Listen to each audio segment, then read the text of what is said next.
اعوذ باللہ من الشیطان الرجیم بسم اللہ الرحمن الرحیم وضرب اللہ مثلا للذین آمنوا امرأة فرعون اذ قالت رب ابن لی عندک بیتا فی الجنة ونجنی من فرعون وعملہ ونجنی من القوم الظالمین ومريم ابنة عمران التي أحصنت فرجها فنفخنا فيه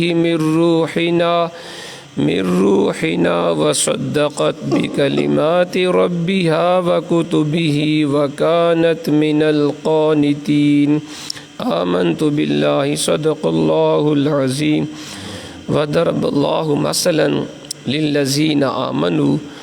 اسی طرح اللہ نے اہل ایمان کے لیے امرأۃ فرعون کی بیوی کی مثال پیش فرمائی.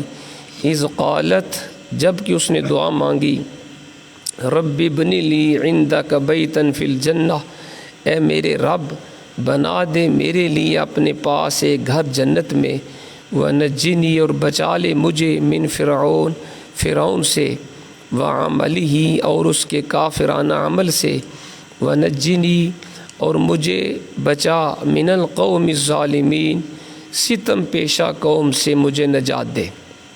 ومریم ابنۃ عمران، اور دوسری مثال مریم دختر عمران کی ہے، التی احسنت فرجہا، جس نے اپنے گہر عصمت کو محفوظ رکھا، فنفخنا فیہ من روحنا، تو ہم نے پھونک دی اس کے اندر اپنی طرف سے روح، وصدقت بکلمات ربیہا، اور مریم نے تصدیق کی اپنے رب کی باتوں کی، وکتبہ اور اس کی کتابوں کی، وکانت من القانتین اور وہ اللہ کے فرما برداروں میں سے تھی.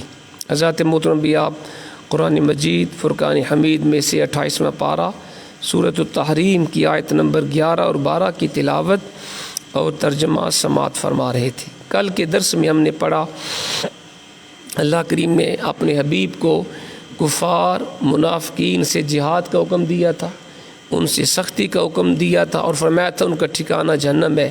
پھر اللہ کریم نے حضرت نوح علیہ السلام کی بیوی جو کہ کافر تھی، حضرت لوط علیہ السلام کی بیوی جو کہ کافرہ تھی، اس کا ذکر کیا تھا کہ وہ کس طرح میرے انبیاء کی گستاخیاں کرتی تھی.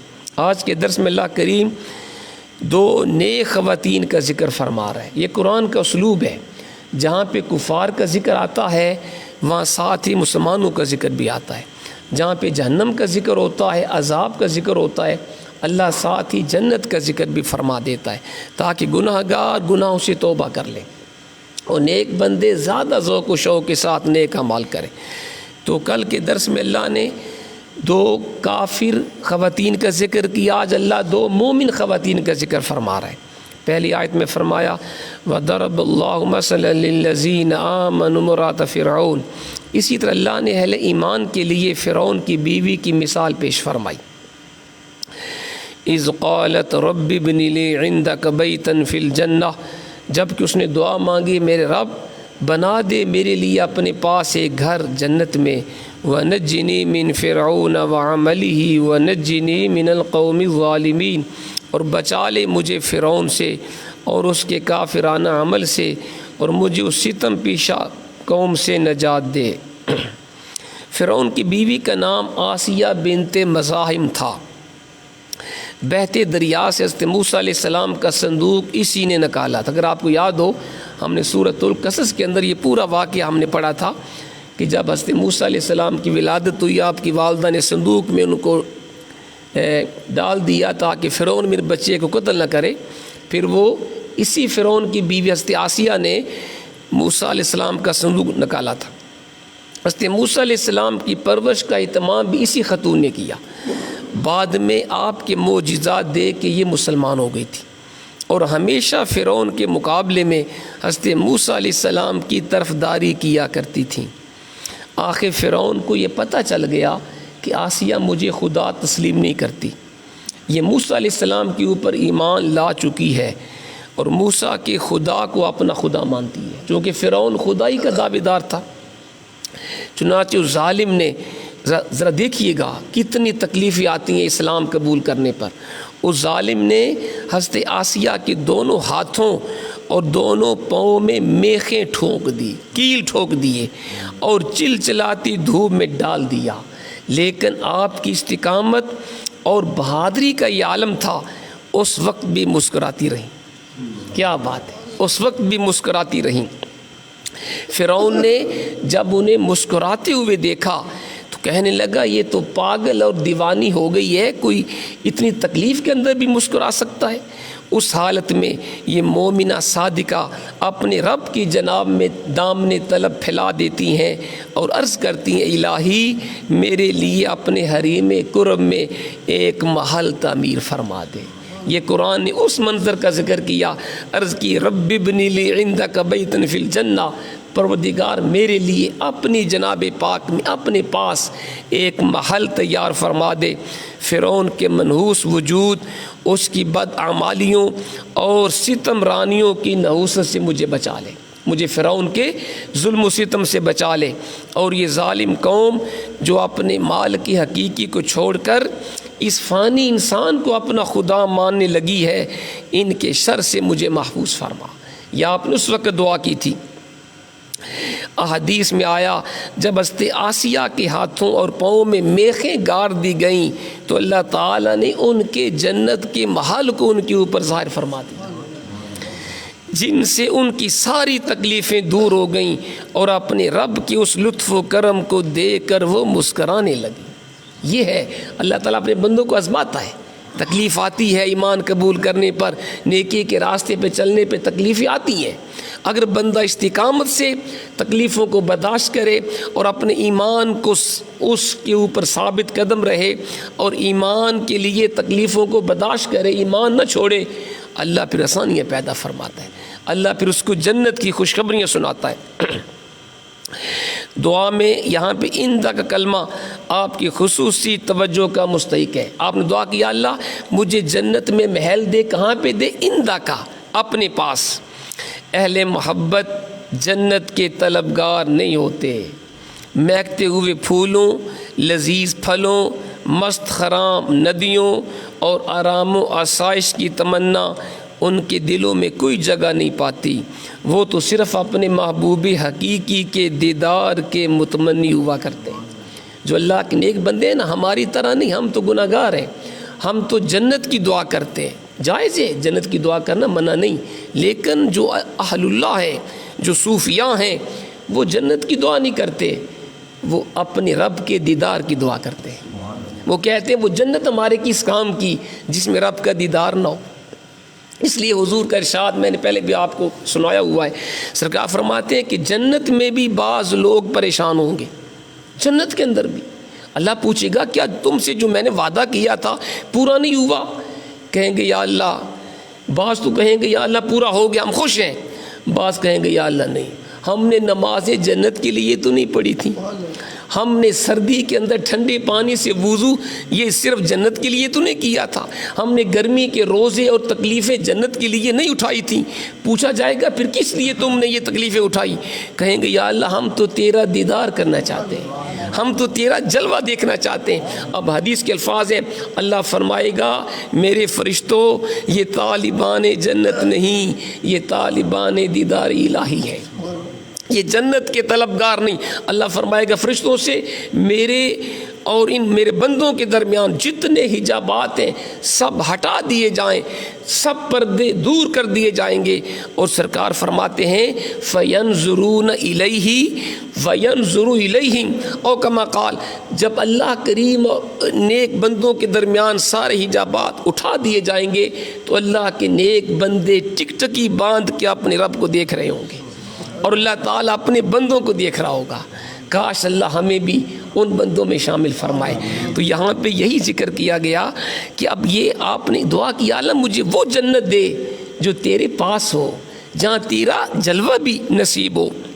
فرماتے ہیں اہل محبت جنت کے طلبگار نہیں ہوتے، وہ تو جنت والے کے دیدار کو چاہتے ہیں.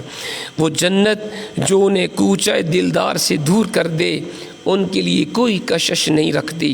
وہ تو اپنے محبوب کے سایہ دیوار پر فردوس بری کی ہزاروں نکہتوں کو قربان کر دیتے۔ اللہ کے بندے اپنے رب کے دیدار کے لیے سب کچھ قربان کرتے ہیں۔ اندہ کا اس کا معنی کہ اپنے پاس، اللہ مجھے ایسا جنت میں گھر دے جو تیرے پاس ہو، اپنے قریب، بالکل قریب۔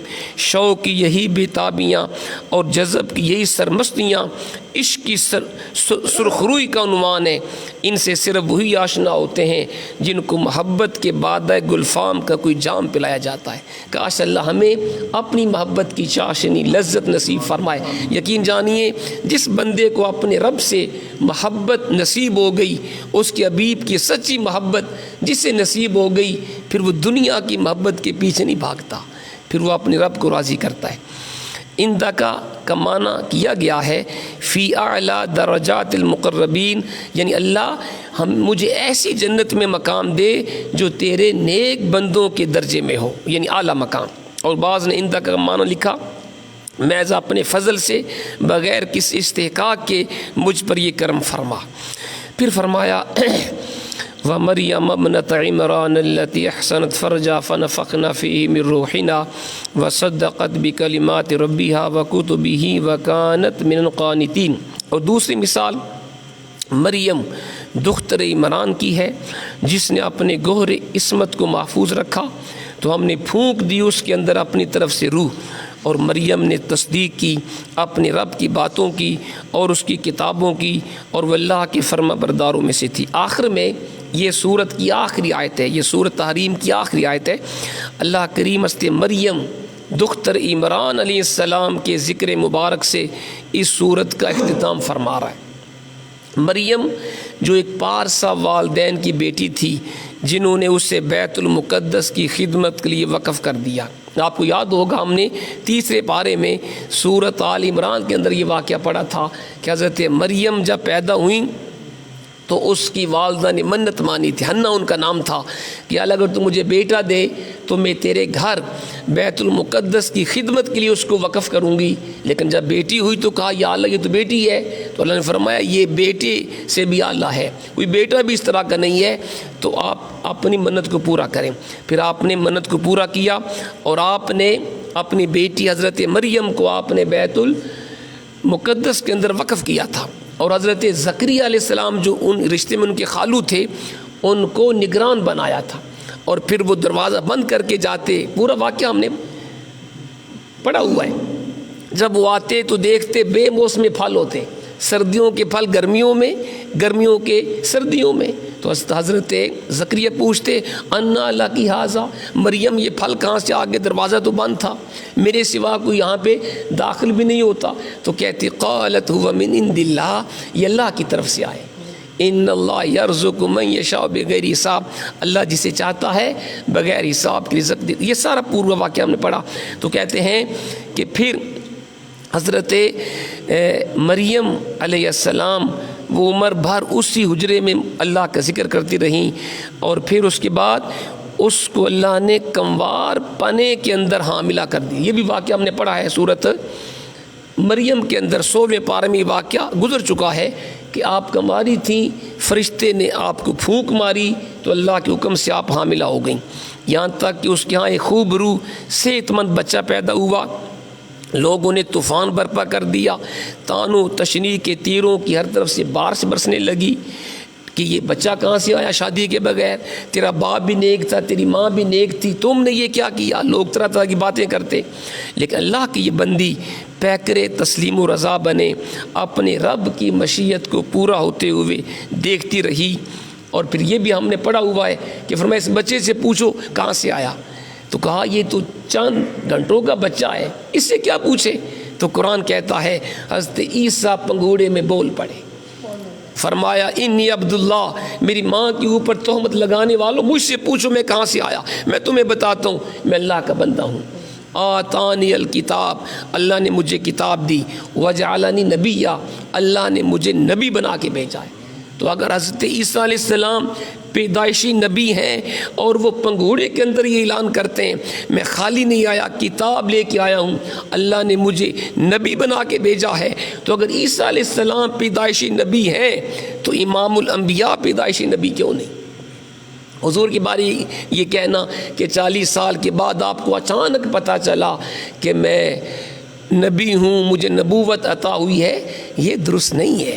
نبی پیدائشی نبی ہوتا ہے، ٹھیک ہے جناب۔ تو یہ پورا واقعہ ہے جی۔ فرمایا ایسی آزمائش میں پورا اترنا مریم کا ہی کام تھا۔ اللہ نے اپنی کتاب مقدس میں اس خاتون کی پاک دامنی کی شہادت دی، فرمایا وہ بڑی عفیف۔ اب دیکھیں قرآن حضرت مریم کی پاک دامنی کی گواہی دے رہا ہے، فرمایا وہ بڑی عفیفہ تھی، پاک دامن تھی، اس نے اپنے گور عصمت کی پوری حفاظت کی۔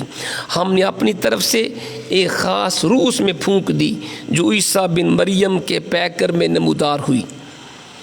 اس نے اللہ تعالیٰ کے تمام ارشادات، تمام نازل شدہ آسمانی کتب کی تصدیق کی، اور اس کا شمار ان خوش نصیب لوگوں کے زمرہ میں ہے جو ہمیشہ اپنے رب کی عبادت و اطاعت میں سرگرم رہتے ہیں۔